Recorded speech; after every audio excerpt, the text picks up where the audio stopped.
大家好，歡迎來到修辭王國。今日我哋要學習嘅修辭手法係誇張。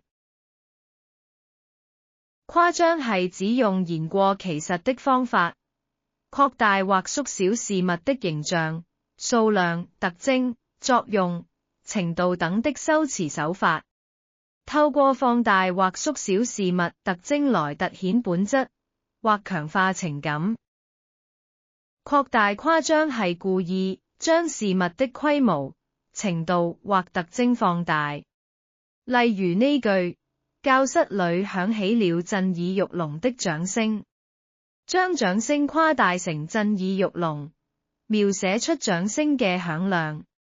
縮小誇張係故意將事物描述得微小、輕弱或不足。呢個句子將人嘅心眼描寫成好似針眼咁細，用咗縮小誇張嘅修辭手法。今日嘅修辭學習就到呢度，感謝觀看。